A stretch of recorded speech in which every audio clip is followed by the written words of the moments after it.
kasih dalam Tuhan Yesus, mari kita akan masuk dalam ibadah keluarga atau ibadah pertengahan minggu. Dan biarlah hari ini apapun yang kita lakukan, kita boleh memuliakan nama Tuhan. Mari kita siapkan hati dan pikiran kita kepada Tuhan, dan kita akan masuk di dalam ibadah, dan kita bernyanyi dari Kidung Jemaat nomor 33, bait pertama dan baitnya yang kedua. Suara murni.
Jemaat yang dikasihi oleh Tuhan Yesus Kristus, kita akan masuk di dalam renungan firman Tuhan.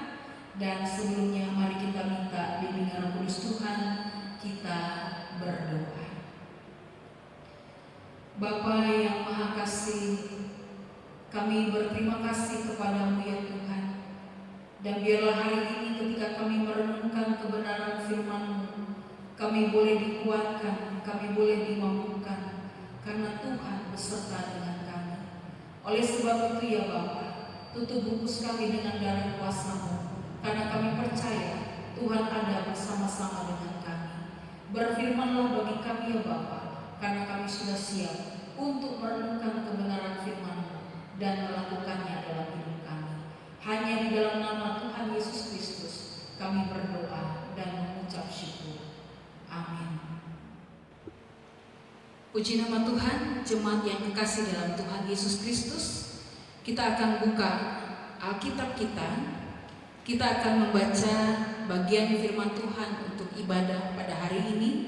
Kita akan buka kitab Keluaran pasal 16, ayatnya yang pertama sampai dengan ayatnya yang ke-15. Keluaran pasal 16 dimulai dari ayatnya yang pertama sampai dengan ayatnya yang ke-15. Saya akan bacakan bagian firman Tuhan ini. Demikianlah firman Tuhan. Mana Sabat. Setelah mereka berangkat dari Elim, tibalah segenap jemaat Israel di padang gurun Sin yang terletak di antara Elim dan Gunung Sinai pada hari yang ke-15 bulan yang kedua sejak mereka keluar dari tanah Mesir. Di padang gurun itu bersungut-sungutlah segenap jemaat Israel kepada Musa dan Harun, dan berkata kepada mereka, kalau kami mati tadinya di tanah Mesir oleh tangan Tuhan, ketika kami duduk menghadapi kuali berisi daging dan makan roti sampai kenyang, sebab kamu membawa kami keluar ke padang gurun ini untuk membunuh seluruh jemaat ini dengan kelaparan. Lalu berfirmanlah Tuhan kepada Musa, sesungguhnya aku akan menurunkan dari langit hujan roti bagimu, maka bangsa itu akan keluar dan memungut tiap-tiap hari sebanyak yang perlu untuk sehari, supaya mereka mencoba apakah mereka hidup menurut hukumku atau tidak. Dan pada hari yang keenam, apabila mereka memasak yang dibawa mereka pulang, maka yang dibawa itu akan terdapat 2 kali lipat banyaknya dari apa yang dipungut mereka sehari-hari. Sesudah itu berkatalah Musa dan Harun kepada seluruh orang Israel, petang ini kamu akan mengetahui bahwa Tuhanlah yang telah membawa kamu keluar dari tanah Mesir, dan besok pagi kamu melihat kemuliaan Tuhan, karena Ia telah mendengar sungut-sungutmu kepadanya. Sebab apalah kami ini, maka kamu bersungut-sungut kepada kami. Lagi kata Musa, jika memang Tuhan yang memberi kamu makan daging pada waktu petang dan makan roti sampai kenyang pada waktu pagi, karena Tuhan telah mendengar sungut-sungutmu yang kamu sungut-sungutkan kepadanya, apalah kami ini, bukan kepada kami sungut-sungutmu itu, tetapi kepada Tuhan. Kata Musa kepada Harun, katakanlah kepada segenap jemaat Israel, marilah dekat ke hadapan Tuhan, sebab Ia telah mendengar sungut-sungutmu. Dan sedang Harun berbicara kepada segenap jemaat Israel, mereka memalingkan mukanya ke arah padang gurun, maka tampaklah kemuliaan Tuhan dalam awan. Lalu berfirmanlah Tuhan kepada Musa, aku telah mendengar sungut-sungut orang Israel. Katakanlah kepada mereka, pada waktu senja kamu akan makan daging, dan pada waktu pagi kamu akan kenyang makan roti. Maka kamu akan mengetahui bahwa akulah Tuhan Allahmu. Pada waktu petang datanglah berduyun-duyun burung puyuh yang menutupi perkemahan itu, dan pada waktu pagi terletaklah embun sekeliling perkemahan itu. Ketika embun itu telah menguap, tampaklah pada permukaan padang gurun sesuatu yang halus, sesuatu yang seperti sisik, halus seperti embun beku di bumi. Ketika orang Israel melihatnya, berkatalah mereka seorang kepada yang lain, apakah ini? Sebab mereka tidak tahu apa itu. Tetapi Musa berkata kepada mereka, inilah roti yang diberikan Tuhan kepadamu menjadi makananmu. Terpujilah nama Tuhan, berbahagialah setiap kita yang merenungkan kebenaran firman Tuhan, serta melakukannya dalam kehidupan kita setiap hari. Haleluya. Jemaat yang dikasihi oleh Tuhan Yesus Kristus, pada hari ini saya ingin memberikan bagian tema dari perenungan kita tentang apa yang tidak bisa Allah lakukan. Kalau kita bicara dan kita bertanya, sebenarnya apa sih yang tidak bisa Allah lakukan? Semua kita pasti akan sepakat jawab, Tuhan pasti bisa lakukan apa saja. Saya ingin memulai dari penyertaan atau penyataan firman Tuhan atau penjelasan firman Tuhan di ayatnya yang ke-15, dari ayat 14 dan 15 bicara tentang embun. Kalau kita melihat bagian firman Tuhan ini adalah peristiwa ketika judulnya juga mana. Ini digambarkan tentang roti dari surga. Kalau dikatakan apa itu mana, sebenarnya mana itu berasal dari apa? Kalau kita lihat di dalam penjelasan firman Tuhan dari ayat 14 dan ayat 15, di sana digambarkan mana itu dikumpulkan ataupun juga terjadi atau terbentuk bukan dari tumbuh-tumbuhan. Mana itu adalah dari sejenis unggas ataupun juga serangga yang membentuk seperti embun. Lalu dia menyerupai seperti madu manisnya. Dan ini seringkali digambarkan sebagaikan dari embun yang dihasilkan dari kumbang parasit. Sehingga kalau kita lihat bagaimana terjadinya mana, itu digambarkan seperti embun yang keluar seperti getah putih yang muncul dari kumbang parasit dari serangga, lalu terbentuklah seperti kayak biji-bijian. Dan ini menyerupai seperti gumpalan-gumpalan embun. Maka itu ketika kering, maka ditumbuk dan dibuat diolah menjadi makanan, namanya roti mana. Itulah mana. Dan sebenarnya tujuan mana diberikan bagi bangsa Israel untuk apa? Tujuan ataupun juga mana ini diberikan supaya bangsa Israel menikmati berkat Tuhan.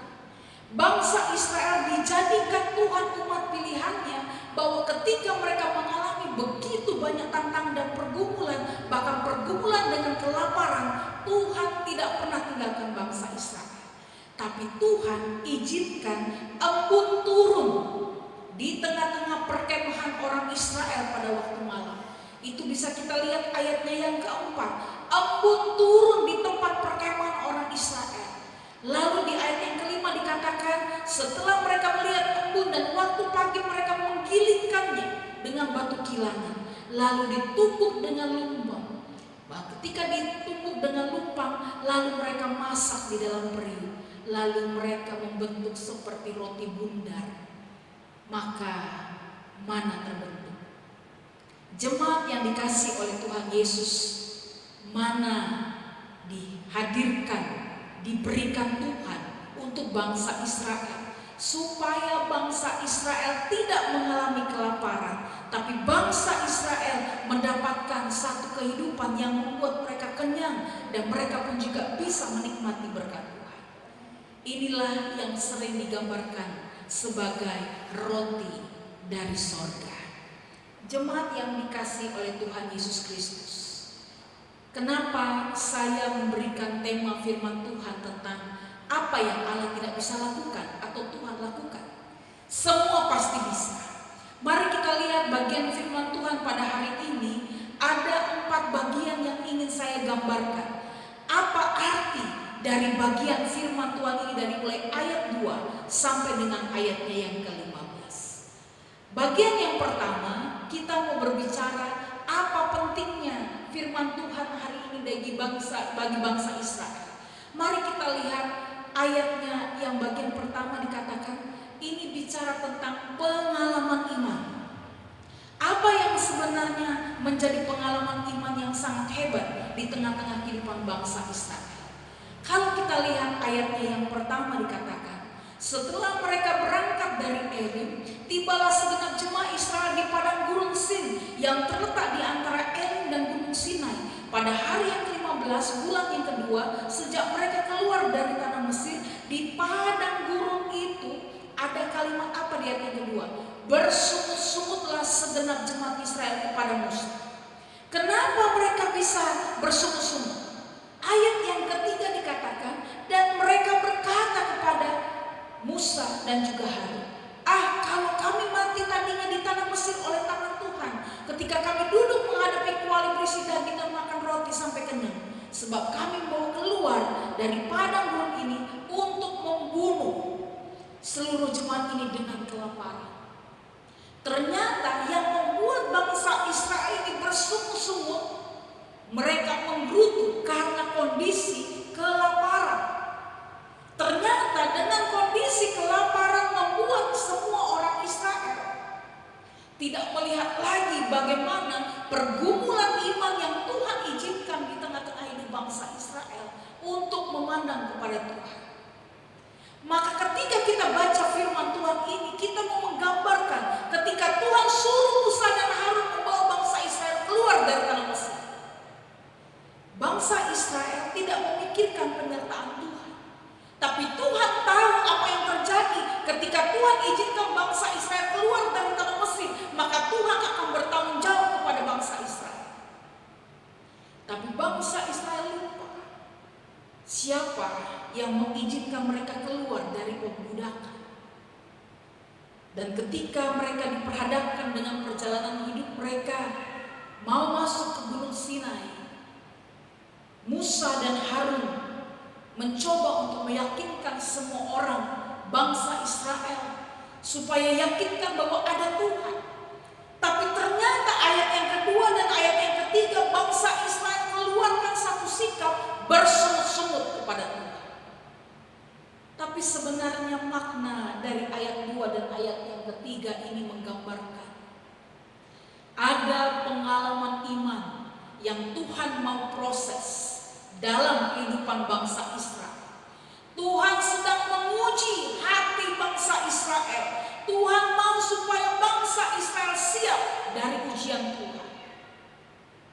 Dan supaya mereka tidak bersungut-sungut.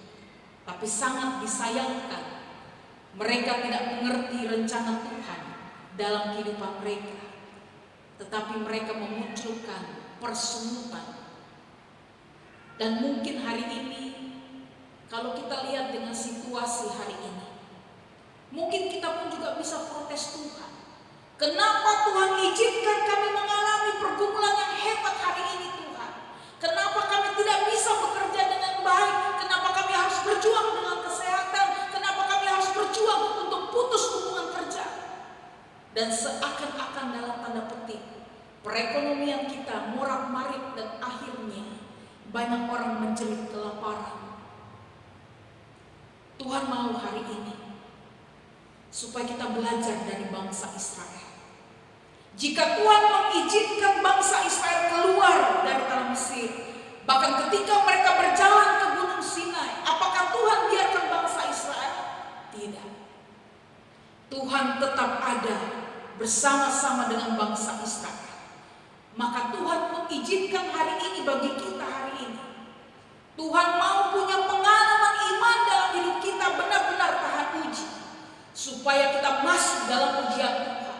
Supaya kita tahu benar Yesus yang kita sembah adalah Tuhan yang baik. Dia sudah menentukan, Dia telah menetapkan perjalanan hidup kita. Maka jangan pernah ragukan Tuhan. Pengalaman iman Tuhan izinkan terjadi bagi bangsa Israel. Tuhan juga izinkan hari ini bagi kita. Hal yang kedua, apa makna yang dikaitkan di dalam perjalanan bangsa Israel dalam kehidupan kita hari ini? Kalau kita lihat poin yang kedua, tadi bicara apa pentingnya? Kita bicara bahwa Tuhan izinkan pengalaman iman bagi bangsa Israel. Hal yang kedua, Tuhan izinkan kondisi real umat Israel terjadi dalam kehidupan orang-orang beriman. Ayat yang kedua dan ayat yang ketiga dikatakan tadi bahwa kondisi kelaparan membuat orang Israel mengeluh, bersungut-sungut. Berarti Tuhan juga mau pakai kondisi real dalam kehidupan setiap orang itu punya tujuan. Maka kalau kita melihat bagian firman Tuhan, sungguh sangat luar biasa.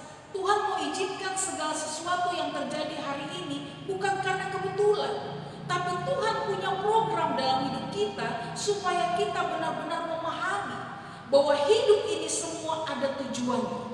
Bahkan di dalam kitab Amsal pasal yang ke-16, saya ingin bacakan ayatnya yang ke-6, pasal 16 ayatnya yang ke-4. Ayat yang pertama sampai yang ke-4 saya mau bacakan. Firman Tuhan katakan demikian, Amsal 16 ayat pertama sampai dengan ayat ke-4. Manusia dapat menimbang-nimbang dalam hati, tetapi jawaban lidah berasal daripada Tuhan. Segala jalan orang adalah bersih menurut pandangannya sendiri, tetapi Tuhanlah yang menguji hati. Ayat yang ketiga, serahkanlah perbuatanmu kepada Tuhan, maka terlaksanalah segala rencanamu. Ayatnya yang keempat, Tuhan membuat segala sesuatu untuk tujuannya masing-masing. Bahkan orang fasik dibuatnya pun untuk hari malapetaka. Maka dengan firman Tuhan ini saya mau menggambarkan kenapa Tuhan berbicara dari Keluaran pasal 16 ini bagi bangsa Israel, kondisi real yang bagaimana umat Israel hadapi. Tuhan izinkan kondisi kelaparan kehidupan bangsa Israel harus hadapi karena Tuhan punya tujuan. Sehingga kita bisa mengambil satu gambaran dan aplikasi bahwa hari ini pun Tuhan izinkan terjadi dalam hidup kita apapun bentuknya.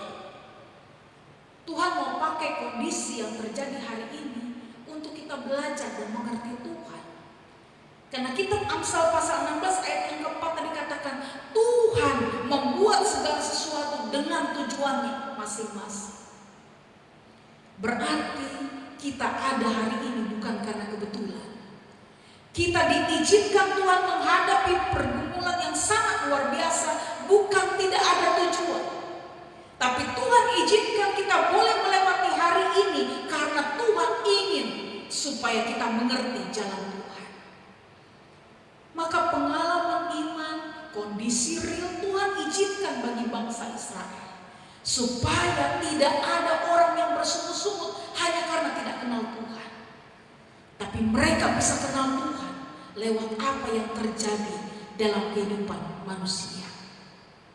Hal yang ketiga, apa yang digambarkan lagi dalam Keluaran pasal 16 ini? Poin yang pertama tadi dikatakan Tuhan izinkan firman Tuhan ini diberitakan supaya bangsa Israel punya pengalaman iman. Yang kedua, supaya kondisi real membuat bangsa Israel percaya kepada Tuhan. Hal yang ketiga, apa tujuan dari firman Tuhan ini disampaikan bagi bangsa Israel dan juga bagi kita?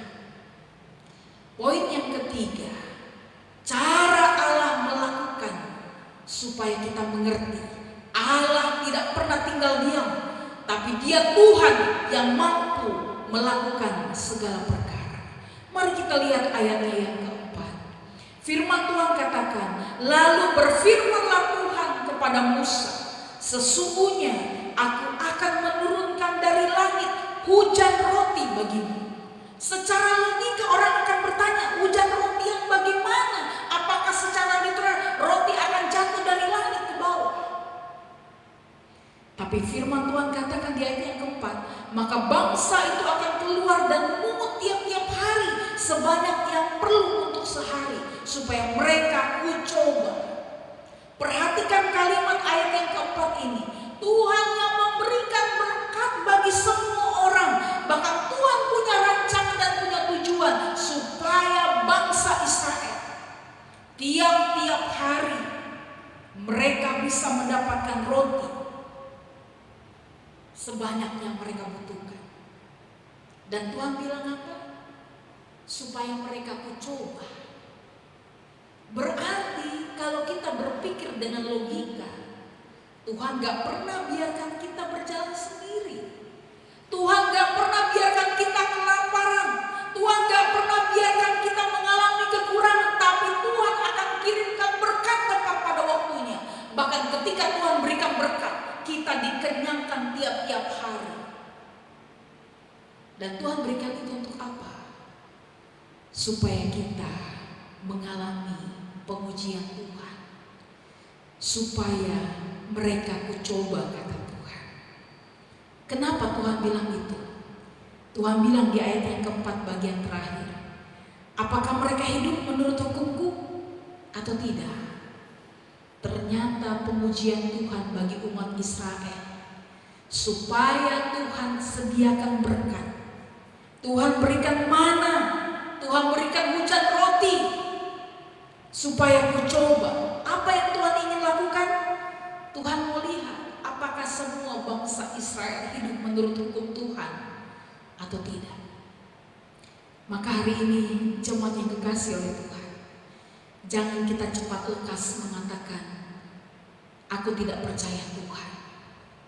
Jangan cepat berkata Tuhan tidak ada. Jangan cepat berkata Tuhan tinggalkan saya. Tuhan izinkan kondisi real untuk membuat kita belajar apakah hidup kita bergantung sama Tuhan atau tidak. Seperti yang Tuhan katakan melalui Musa dan Harun, Tuhan izinkan bangsa Israel diperhadapkan dengan kelaparan supaya bangsa Israel dicoba oleh Tuhan apakah sungguh-sungguh mereka hidup menurut hukum Tuhan atau tidak. Maka poin yang ketiga ini mau digambarkan bagaimana cara Tuhan melakukannya. Tuhan tidak pernah tinggalkan kita, tapi Dia katakan di ayat yang keempat, Dia yang menurunkan berkat hujan roti dari langit, lalu semua umat memungut tiap-tiap hari sesuai dengan kebutuhan mereka, supaya setiap orang boleh percaya Tuhan tetap ada bersama dengan mereka. Ayatnya yang ke-6 dan juga ayatnya sampai ayat yang ke-8. Sesudah itu berkatalah Musa dan Harun kepada seluruh bangsa Israel, petang ini kamu akan mengetahui bahwa Tuhanlah yang telah membawa kamu keluar dari tanah Mesir. Berarti cara Tuhan bukan Dia hanya kirimkan berkat dari langit untuk diberikan hujan roti. Bukan saja Tuhan biarkan saja begitu saja kehidupan manusia, tidak. Tapi Tuhan ingin supaya manusia itu pun juga mengalami proses dan seleksinya Tuhan. Supaya bangsa Israel tahu bahwa Tuhanlah yang membawa mereka keluar dari tanah Mesir. Dialah Raja Israel, Dialah Tuhan yang mampu melakukan segala perkara.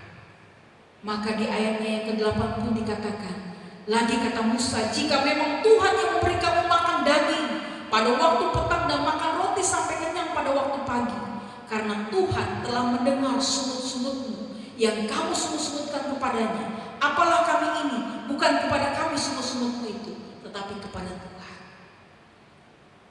Musa dan Harun mau mengarahkan umat Israel supaya mereka datang dengan setia kepada Tuhan. Dan apakah Tuhan mendengar? Tuhan mendengar suaranya dari Sion memberkati bangsa Israel. Maka hari ini kita belajar, Tuhan tidak pernah biarkan umatnya berjalan sendiri, tapi Tuhan sediakan berkat sesuai dengan apa yang Tuhan ingin buat. Bukan dengan persungutan kita dapat jalan keluar, tapi dengan datang bersujud kepada Tuhan, maka Tuhan berikan berkat tepat pada waktunya. Poin yang keempat, apalagi yang Tuhan ingin nyatakan lewat firman Tuhan di dalam Keluaran pasal 16 ini. Poin yang keempat, kita akan lihat ayat 10, ayat 12 sampai dengan ayatnya yang ke-15. Di sana ada manifestasi kuasa Allah bekerja bagi umat Israel. Apa yang dilakukan oleh Tuhan? Apa manifestasi apa yang dilakukan oleh Tuhan untuk menunjukkan kuasanya? Ayat yang ke-10 dikatakan, dan sedang Harun berbicara kepada segenap jemaat Israel, mereka memalingkan mukanya ke arah padang gurun. Maka apa yang mereka lihat? Kemuliaan Tuhan dalam awan. Dan mungkin Bapak Ibu jemaat Tuhan, beberapa hari yang lalu di awal bulan April, saya di Bekasi, saya sempat melihat bagaimana matahari dikelilingi dengan pelangi di langit, dan itu bagi saya sangat menakjubkan. Dan mungkin bukan hanya di Jabodetabek, tapi di daerah-daerah wilayah tertentu, di Papua, di Kalimantan, di Sulawesi, melihat kondisi seperti itu. Matahari dikelilingi oleh pelangi. Saya membayangkan ketika Tuhan memberikan manifestasi ini kepada bangsa Israel. Ayat yang ke-10 dikatakan, tampaklah kemuliaan Tuhan di awan-awan. Tuhan berkarya menunjukkan kuasanya tanpa manusia memikirkan, tapi Tuhan dapat bertindak. Manifestasi Tuhan nyatakan di ayat yang ke-10. Kemuliaan Tuhan nampak di awan-awan. Ayatnya yang ke-12 dikatakan lagi, aku telah mendengar sungut-sungut orang Israel. Katakanlah kepada mereka, pada waktu senja kamu akan makan daging, dan pada waktu pagi kamu akan kenyang makan roti. Maka kamu akan mengetahui bahwa akulah Tuhan Allah. Maka tadi di awal khotbah saya menggambarkan dari mana itu berasal. Mana itu berasal bukan dari tumbuh-tumbuhan, tapi mana itu berasal dari setiap binatang yang dimunculkan oleh Tuhan seperti kumbang parasit. Dia berbentuk embun dan dia mengeras, dan itulah yang akan menghasilkan makanan untuk bangsa Israel yang namanya mana. Dia berbentuk dari embun dan akan seperti getah kecil, dan itu ditumbuk dalam lumpang, lalu dibuatlah bundaran roti. Maka digambarkan di ayat yang ke-12 di sini bahwa ketika senja mereka makan daging, tapi ketika pagi mereka makan roti.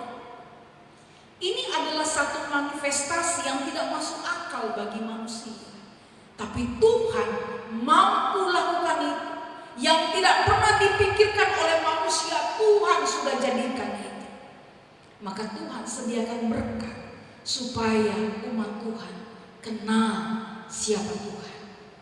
Ayat yang ke-13 sampai dengan ayat yang ke-15, inilah gambaran terciptanya manna. Ayat 13 dikatakan, pada waktu petang datanglah berduyun-duyun burung puyuh yang menutupi perkemahan itu, dan pada waktu pagi tergeletaklah embun sekeliling perkemahan itu. Ketika embun itu telah menguap, tampaklah pada permukaan padang gurun itu sesuatu yang halus, sesuatu yang seperti sisik, halus seperti embun beku di bumi. Ayat 15, ketika orang Israel melihatnya, berkatalah mereka seorang kepada yang lain, apakah ini? Semua orang bingung, sebab mereka tidak tahu apa itu. Tapi Musa berkata kepada orang Israel, inilah roti yang diberikan Tuhan kepadamu menjadi makanan.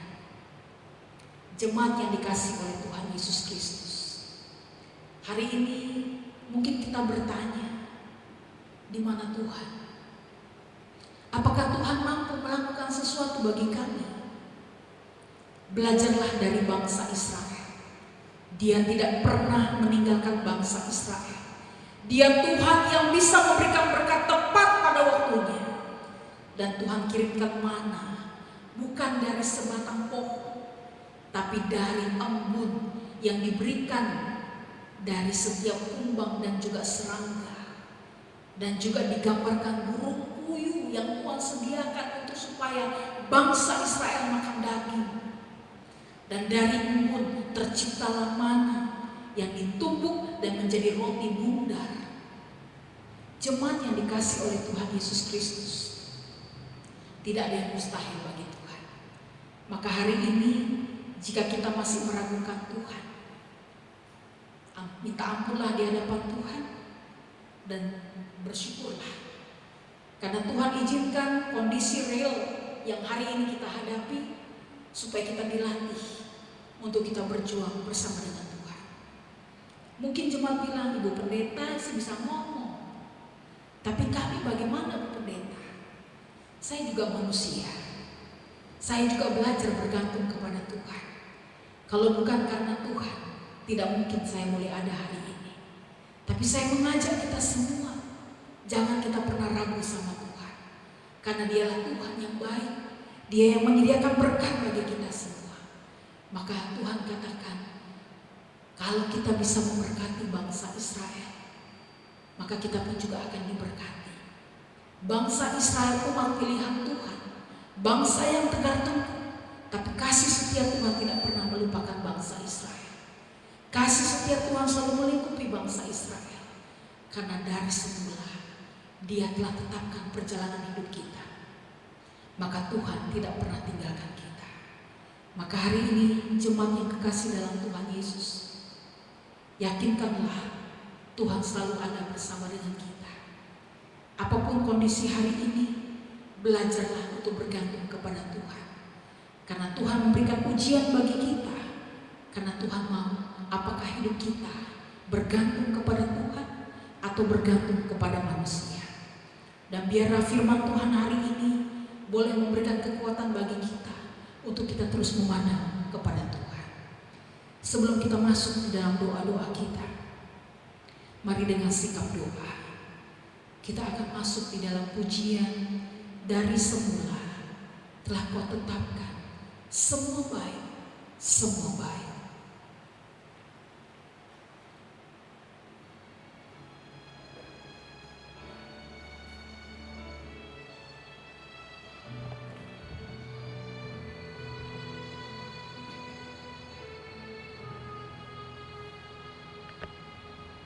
Dari semula telah Kau tetapkan hidupku dalam tangan-Mu.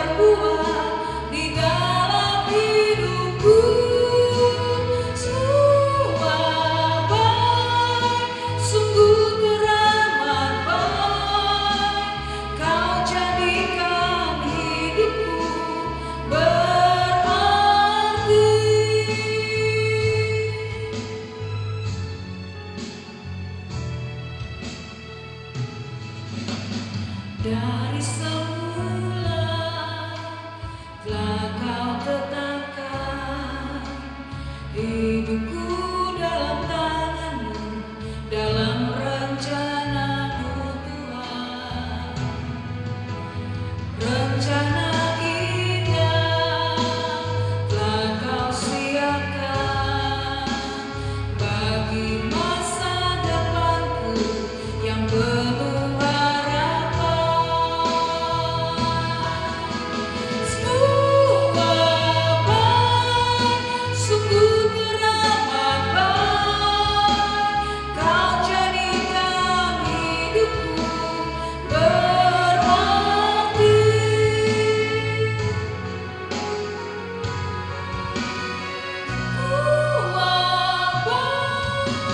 Semua baik, apa yang telah kau perbuat di dalam hidupku. Semua baik, sungguh teramat baik, kau jadikan hidupku berarti. Kau jadikan hidupku berarti. Kau jadikan hidupku berarti.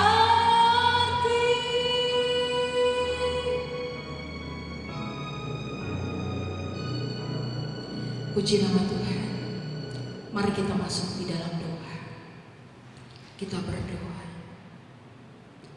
Semua baik dan semua teramat baik. Kami bersyukur dan kami bangga punya Yesus dalam hidup kami.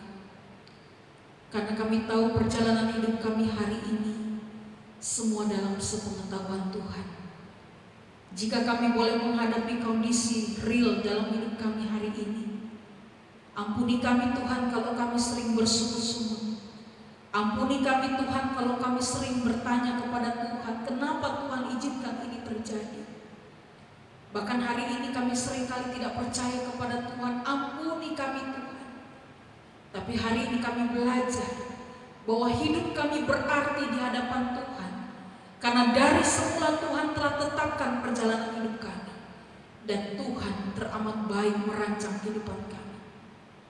Tuhan berkati kami semua.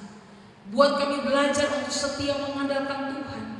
Buat kami belajar untuk mengerti perintah-perintah Tuhan. Sehingga kami boleh mengerti tujuan Tuhan atas hidup kami. Berkati rumah tangga kami, berkati keluarga kami, berkati anak-anak kami dalam pendidikan, berkati untuk setiap usaha dan pergumulan kami Tuhan. Kami percaya Tuhan tidak pernah tinggalkan kami. Tapi Tuhan selalu ada bersama-sama dengan kami. Sehingga apapun yang kami boleh lewati hari ini, kami tahu Tuhan ada bersama-sama dengan kami. Terima kasih untuk firman-Mu yang mengingatkan kami bahwa Tuhan izinkan supaya kami punya pengalaman iman dalam setiap krisis hari ini.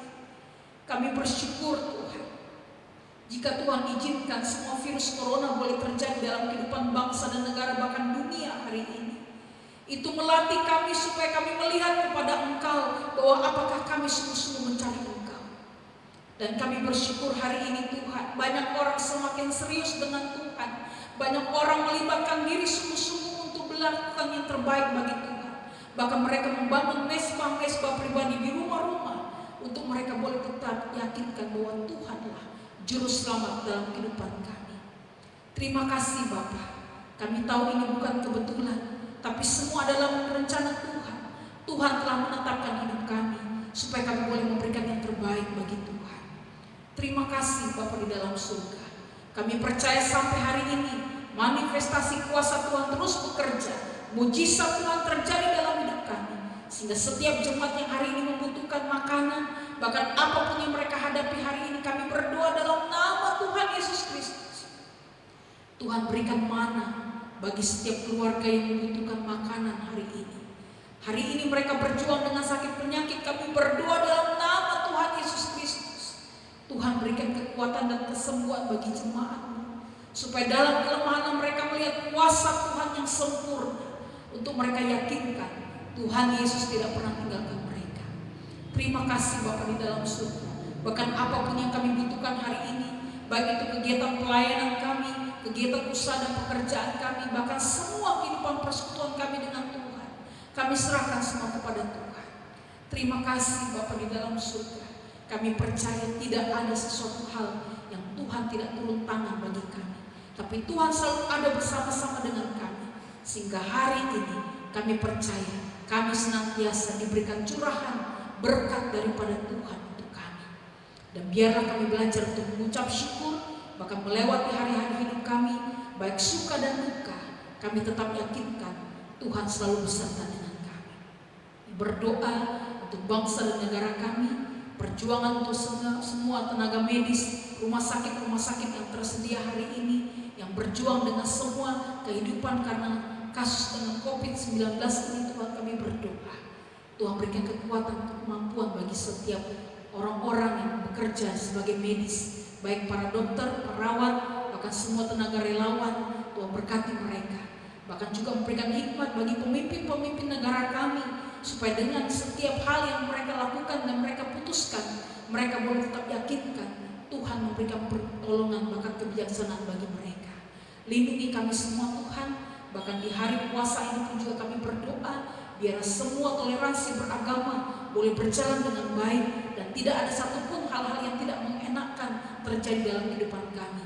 Tapi kami belajar untuk saling menghargai satu dengan lainnya, sehingga dalam kondisi apapun kami belajar untuk hidup takut akan Tuhan. Terpujilah nama Bapa, dan kami bersyukur untuk segala kebaikan Tuhan atas hidup kami.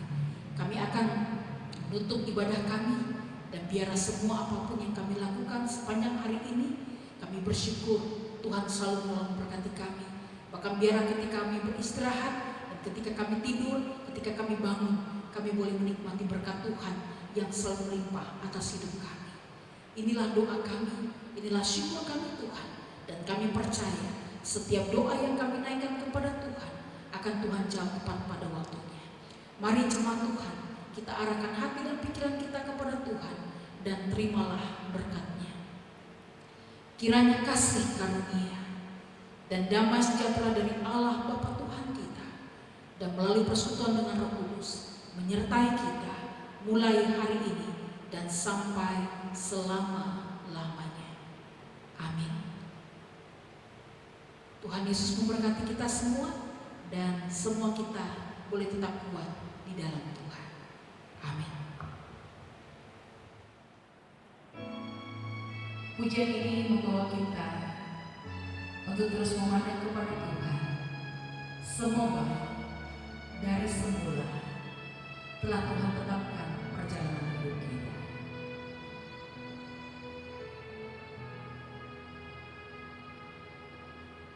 Dari semula